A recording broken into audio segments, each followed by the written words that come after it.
Look around, Romanov. The world will remember this day. The day their heroes failed them. Have you ever played a game that you enjoyed even though you could tell that the game had a fair amount of flaws? A game that you could list out ways the game was a bit disappointing, but you still found yourself coming back to it again and again? This is how I felt about my experience with Marvel's Avengers.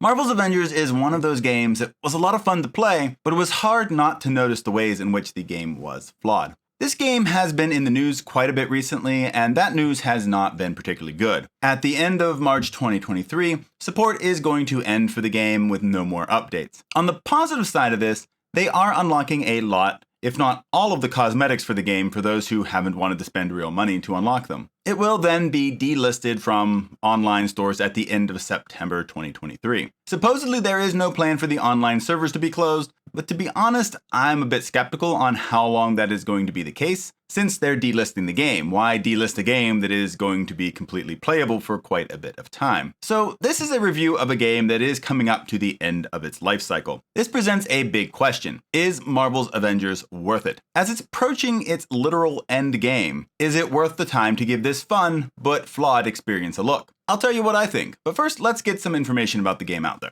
Marvel's Avengers is a live service action-adventure beat-em-up developed by Crystal Dynamics. It was released for PlayStation, PC, and Xbox in 2020, with PlayStation 5 and Xbox Series versions released in 2021. It is available for $39.99 on all storefronts. Marvel's Avengers is rated T due to language and violence, but to be honest, this seems a bit high to me. I'd say it's probably somewhere in between the E10 to T, but that's just kind of my thoughts on that.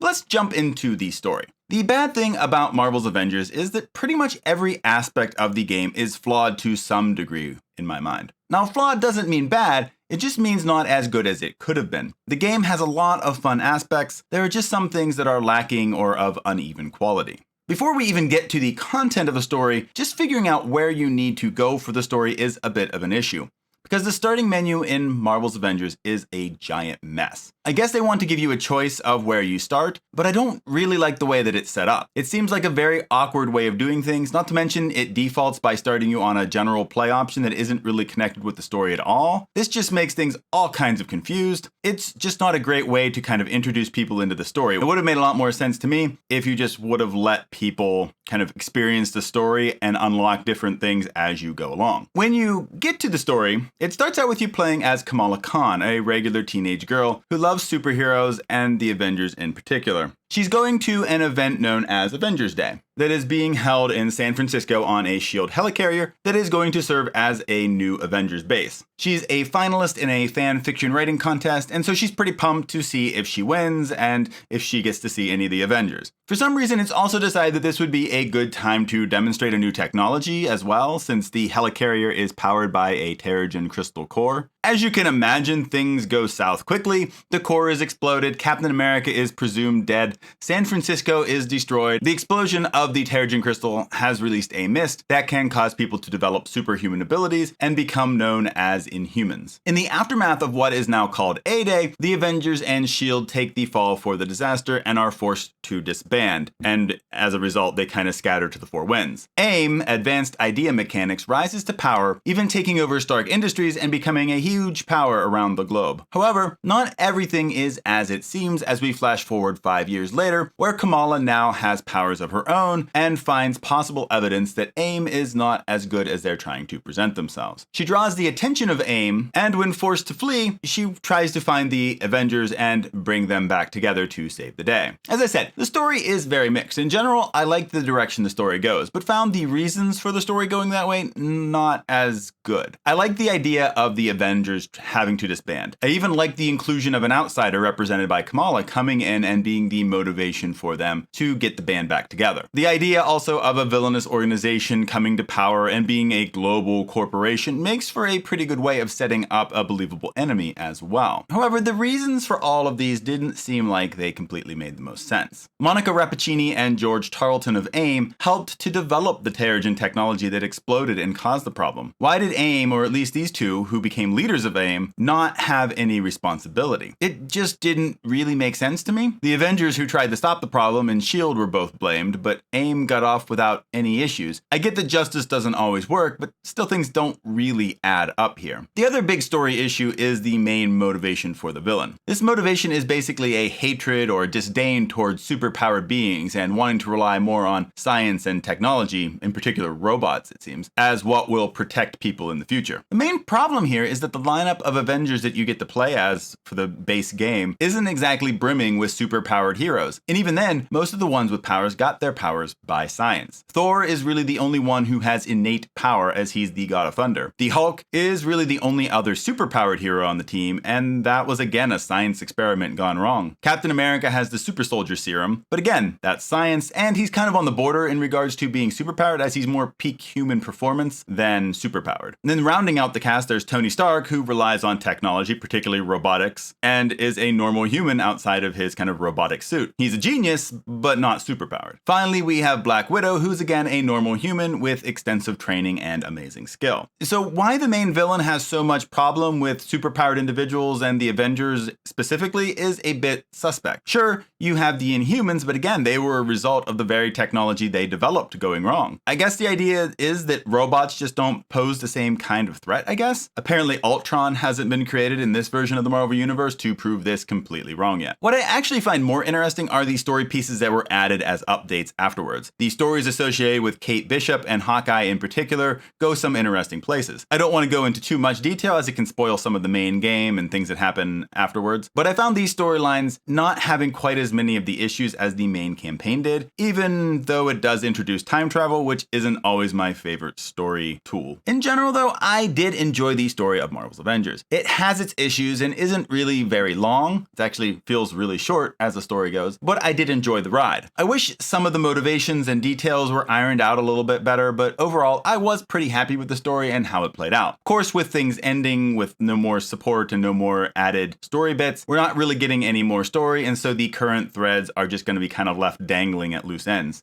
Gameplay, like the story, is a mixed bag here. In general, I felt like they had a solid base, but just fell short in some ways. I thought that playing as the various heroes were a lot of fun. Each hero has their own unique playstyle, which made each play just a little bit different and mix things up a little bit. There are some exceptions here, mainly with the DLC characters that play very similar. Both Kate Bishop and Hawkeye, who are both DLC characters, play very similar, and then the mighty Thor plays very similar to Thor. Now, they're not exactly the same, but they do have very similar playstyles, and that's just something to kind of be aware of. But each hero's playstyle involves an intrinsic ability as well as 3 special abilities. Intrinsic abilities involve the intrinsic bar that is at the top of the screen under the hero's health. These come in 2 flavors, basically. Heroes like Black Widow, Kate Bishop, and Hawkeye will all get increases to damage or auto-aim in Hawkeye's case if you're able to fill the intrinsic bar by chaining attacks together without getting damaged. Heroes like Hulk, Iron Man, Thor, Captain America, and Ms. Marvel have intrinsic bars that increase over time or by attacking enemies, but decrease when they're used. So Hulk uses Rage to increase damage when you are holding or hitting the intrinsic button. Iron Man's allows him to shoot his various projectile weapons, and so on, with depending on the hero. Each hero also has 3 special abilities: a support, assault, and ultimate skill. So for example, Ms. Marvel's support skill is Healing Spirit, which will heal yourself and your allies within a certain radius around you,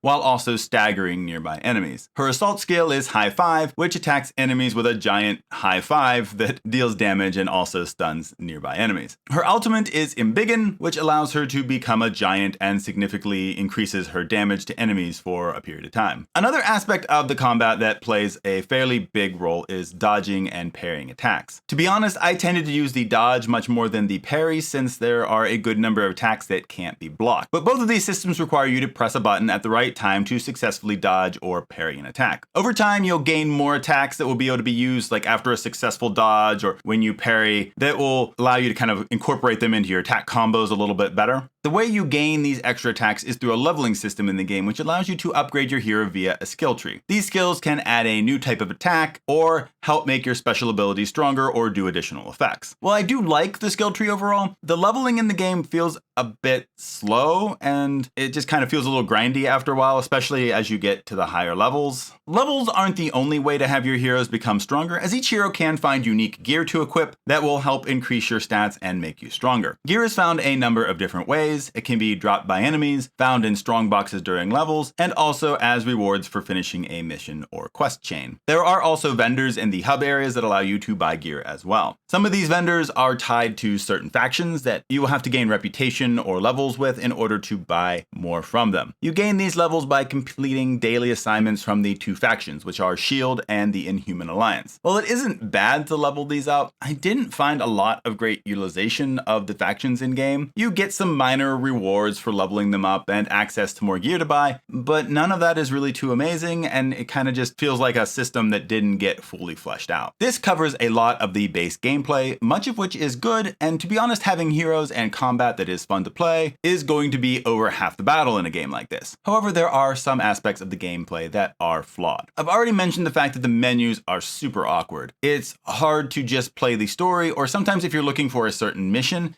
it's hard to find it because you have to follow a specific menu option to be able to find that specific mission. So if you accidentally hit the wrong category to go into the game, you're not going to be able to find the mission you're looking for. It's not really well done and is more confusing than helpful, I feel. It seems like a lot of this is due to the game wanting to be a live service game. It tries too hard to be kind of a superhero Destiny, and I think it kind of suffers due to that. Instead of making a story that flows, it breaks things up and makes it a big mess that can be hard to access properly. It also suffers from some repetitive missions and enemies. A lot of the missions are just variations on a few themes. They may be protect these targets, hack these locations, defeat these specific enemies, break out prisoners, or find a hidden vault. While none of these are bad on their own, they're just pretty repetitive after a while. Things like this don't really bother me a lot, especially when I like the base combat of the game, but I know that others won't enjoy replaying these same basic mission types over and over again, and especially when you add very similar enemies and a lack of varied environments to the picture as well. Now, there are some unique fights that you get to as you get stronger, and I think some of these may have even been added as additional content after the original release, but you'll still have to grind on the more repetitive levels in order to get to those missions and be powerful enough to do them well.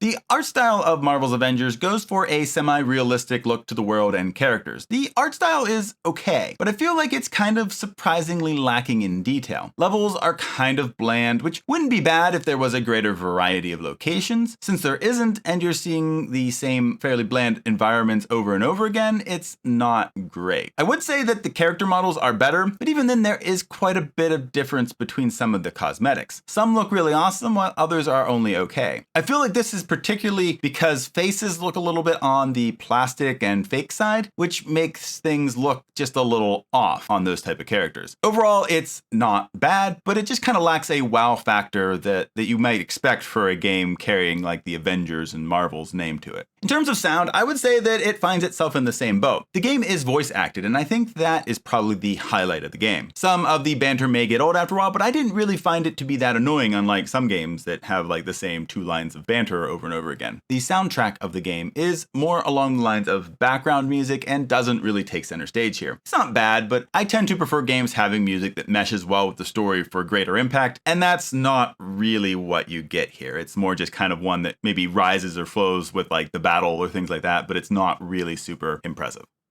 I did experience some issues with Marvel's Avengers in terms of performance, but not a lot. There were a couple times over the 40 or so hours I put into the game where I experienced a full-on crash. While this wasn't great as it eliminates any progress you made for that mission, it does keep your equipment and levels you've earned during that time. So it's not ideal by any means, but it could be far worse. It wasn't like I got completely reset to what I was before that. I've also experienced some other just kind of random bugs while playing. Certain takedown animations when done in tight quarters will not look right, as your hero will go through the motions, but the enemy isn't looking like he's getting attacked, and when you're out of it, the hero will be in one spot and the villain will be kind of off somewhere else, although he will be damaged correctly. There was also one mission in the added Hawkeye campaign where the enemies you needed to defeat in order to continue the mission didn't spawn until I exited the mission and restarted it. So overall, it wasn't anything that I would call major or regular, but they were things big enough that I did notice and they kind of interrupted my playing. Well, at least except for the takedown animations one. That didn't really bother me too much. It just was something I did notice. But the ones that required you to kind of restart a mission because things went wrong, those did. Now, Marvel's Avengers is not a great game. It's not a game that pushed the boundaries of innovation, nor is it a wonderfully polished experience that will last in people's memories for a long time. That doesn't mean that it isn't a fun game, though, or that it isn't a good or decent game. I fully admit the faults of Marvel's Avengers, but I've also been having a lot of fun with the game. Could it have been better? Absolutely. And seeing that missed potential makes me wonder what could have been. But that kind of thinking isn't super helpful, though. We have what we have, and while it could have been so much more, it wasn't. Personally, I place a lot of the blame on trying to make this into the next online live service darling, and quite frankly, there just isn't enough polish or innovation here to make that happen. I also think that this approach made their menu decisions a mess to try to figure out even how to play the game in the first place, or play it at the right spot that you need for that moment. Marvel's Avengers does provide a decent story experience with fun combat and a varied, at least at the time of this review, roster of characters that makes it a lot of fun to take out enemies. There isn't a lot of variety in terms of enemies or levels, so if you're easily bored, repetition is going to detract from the experience pretty quickly. As I said earlier, my tolerance for this is fairly high, so it didn't bug me very much. Given all this, I would rate Marvel's Avengers a 7 out of 10. I know that 7 out of 10 gets a bad rap, but honestly, I view this score as a game that is good, but has flaws. It's going to have a lot of people who don't enjoy it at all, but there are also going to be people like myself who will still enjoy this game quite a bit. Be able to see the diamond in the rough of the game. Now, that's what I would rate Marvel's Avengers, but there is that other question that needs asked. Would I recommend you buy it, given that the game is going to be delisted later this year? The answer I would give is this. If the game looks like one you'll enjoy and a game that you will play right after buying, then go for it. But know that it may be a short-lived experience. Also, if you find it on sale for a good price, then I would definitely go for it. I know that the spring Steam sale that was just going on had it for $8, and at that price, I would say that it's a great deal. When I first started playing Marvel's Avengers, I didn't really have high expectations. The only things I had heard were pretty dismissive or negative about the game, but I had a lot more fun with it than I expected. That definitely won't be everyone's experience, and the criticisms of the game are very much valid, but I still enjoyed it. I think it's a game worth taking the chance if you have the interest and time to play it now, but ultimately, it's up to you if you want to take that gamble. I blew it. Hey, mistakes are gonna happen.